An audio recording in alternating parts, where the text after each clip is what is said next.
السلام علیکم defence lovers friends, defence updates میں ہیوی انڈسٹریز ٹیسلا کی تیار کردہ 155 ملی میٹر آرٹلری گن کی خبر پر بات کریں گے۔ عراق کی جانب سے ممکنہ طور پر ترکی سے ویپنز خریدنے، افغانستان کی صورتحال، روس کی جانب سے سعودی عرب کو بیٹل ٹیسٹڈ ویپنز کی بریفنگ، چائنا اور رشیا سمیت دیگر بین الاقوامی دفاعی خبریں بھی اس ویڈیو میں شامل ہوں گی۔ So let's start.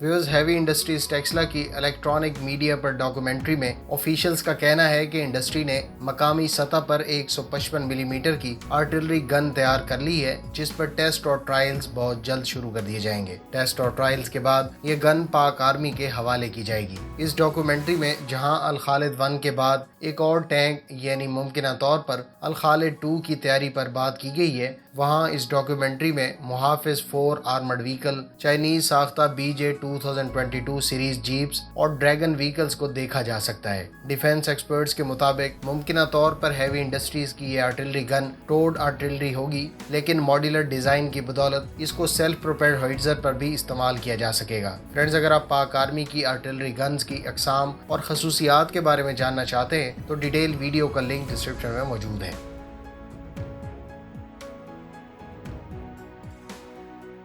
Chinese Peoples liberation army کو جمعے کے روز اس وقت ہائی الرٹ کر دیا گیا جب امریکہ کی 2 وار شپس تائیوان اسٹریٹ سے گزریں۔ اس دوران PLA نے اسٹریٹ کے دونوں اطراف ملٹیپل ایکسرسائزز بھی کنڈکٹ کی۔ چائنیز ماہرین کا کہنا ہے کہ اس کی فوج خطے میں صورتحال پر مکمل کنٹرول رکھتی ہے اور امریکہ کی اشتعال انگیز کارروائیوں سے حقائق کو بدلا نہیں جا سکتا۔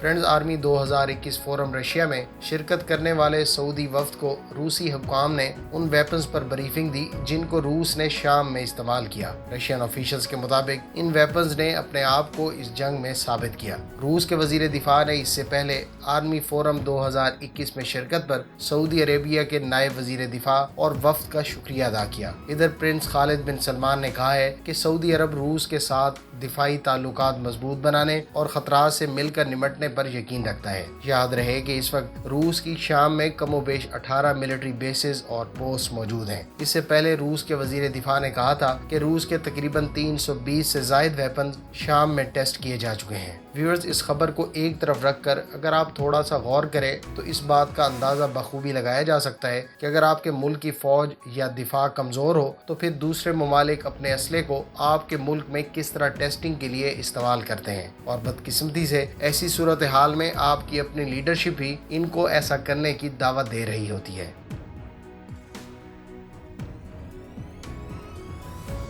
عراق کے بارے میں اطلاعات ہیں کہ وہ ترکی سے مختلف ویپنز خریدنے کے لیے بات چیت کر رہا ہے۔ مختلف امور پر دونوں ممالک میں انڈرسٹینڈنگ پہلے ہی ڈیولپ ہو چکی ہے۔ غیر مصدقہ اطلاعات کے مطابق عراق ترکی سے TB2 ڈرون اور 12 T-129 اٹیک ہیلی کاپٹر خریدنے کے علاوہ ترکی کے تیار کردہ کورال الیکٹرانک وارفیئر سسٹم کو خریدنے کا خواہاں ہے۔ ایک اور خبر کے مطابق ترک کمپنی نیرول مکینہ کی تیار کردہ ایزدر یالسن آرمرڈ وہیکل کو جمہوریہ چارٹ کی سالانہ پریڈ میں دیکھا گیا ہے۔ یونائیٹڈ نیشن کے روایتی اسلحہ فروخت کے رجسٹر کے مطابق چارٹ نے 2018 میں ترکی سے 20 آرمرڈ وہیکلز خریدی تھیں۔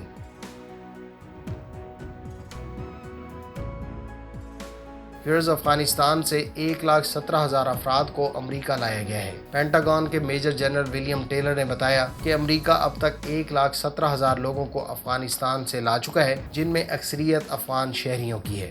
1,400 افراد کو آج اسکریننگ کے بعد پروازوں کے لیے تیار کر لیا گیا ہے۔ ادھر 5,000 افغان باشندے اٹلی پہنچ چکے ہیں، جو یورپ میں آنے والے افغانیوں کی سب سے زیادہ تعداد ہے۔ برطانوی فوج کے اہلکار کابل ایئرپورٹ سے آخری پرواز کے ذریعے واپس روانہ ہو گئے ہیں۔ اس کے ساتھ ہی برطانوی آرمی چیف جنرل نک کارٹر نے برطانوی آپریشن ختم ہونے کا اعلان کیا۔ امریکہ کے اہلکار بہت جلد کابل سے روانہ ہو جائیں گے۔ یاد رہے کہ طالبان نے انخلاء کے لیے 31 اگست کی ڈیڈ لائن دے رکھی ہے۔ ادھر طالبان نے صوبہ پنشیر میں انٹرنیٹ منقطع کر دیا ہے اور افغان وائرلیس، روشن اور اتصالات نیٹ ورک بند ہیں۔ پنشیر میں احمد شاہ مسعود کے بیٹے اور سابق افغان نائب صدر امراللہ صالح نے سو کالڈ ریزسٹنٹ ملیشیا تیار کر رکھی ہے، جس سے عنقریب طالبان کا ٹاکرا متوقع ہے۔ ادھر امراللہ صالح نے BBC کو انٹرویو دیتے ہوئے سابق افغان صدر اشرف غنی پر تنقید کی اور ان کے ملک سے بھاگنے کو بزدلی قرار دیا۔ دوسری جانب طالبان نے کابل میں 7 ڈاکوؤں کو گرفتار کیا۔ گرفتار ہونے والوں میں اشرف غنی کے باڈی گارڈز بھی شامل ہیں۔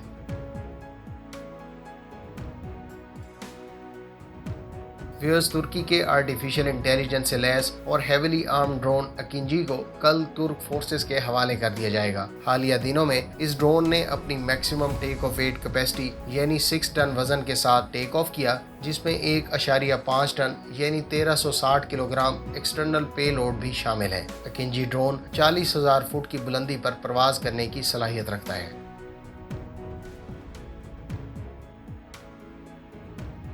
امریکہ کی اسٹیلتھ ڈسٹرائر زموارڈ کلاس کی تیسری اور آخری شپ کے سی ٹرائلز شروع کر دیے گئے ہیں۔ اس شپ کو 2023 میں US نیوی میں کمیشن کیا جائے گا۔ زموارڈ کلاس کی پہلی شپ کو اکتوبر 2016 اور دوسری کو جنوری 2019 میں نیوی میں کمیشن کیا گیا تھا۔ زموارڈ کلاس ڈسٹرائر کی ڈسپلیسمنٹ 15,000 ٹن، لمبائی 610 فٹ اور سپیڈ 30 ناٹس بتائی گئی ہے۔ اس پر 170 سے زائد پرسنل کو اکاموڈیٹ کرنے کی گنجائش ہے۔ زموارڈ کلاس شپ پر 80 سیلز کے advance peripheral vertical launch system موجود ہیں۔ اس شپ سے ٹاماہاک کروز میزائل، ایوالوڈ سی اسپیرو میزائل، اسٹینڈرڈ میزائل اور ورٹیکل لانچ اینٹی سب مرین راکٹس فائر کیے جا سکتے ہیں۔ زموارڈ کلاس شپ پر 2 سی ہاک ہیلی کاپٹرز کے علاوہ 3 ورٹیکل ٹیک آف UAVs کی کیپیسٹی بھی موجود ہے۔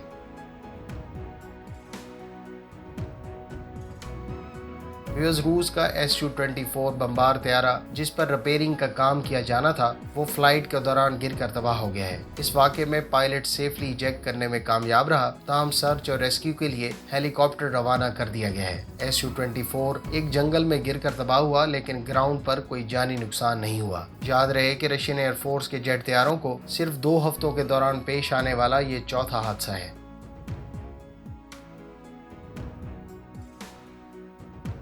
چین کی تبت ملٹری کمانڈ نے حالیہ دنوں میں برفانی علاقوں میں ملٹی ڈائمینشنل مشقیں کنڈکٹ کی۔ ان مشقوں میں مختلف ویپنز اور ٹیکٹکس کا استعمال کیا گیا۔ ڈیوٹی 2021 نامی ان مشقوں میں ہزاروں کی تعداد میں فوجیوں نے شرکت کی۔ یہ مشقیں 4,500 میٹر بلندی والے علاقوں میں منعقد کی گئیں۔ ان مشقوں کے دوران ایک ڈرل میں ٹروپس نے 6,100 میٹر اونچی پہاڑی چوٹی پر پوزیشن سنبھالی اور آبزرویشن پوسٹیں بھی قائم کی۔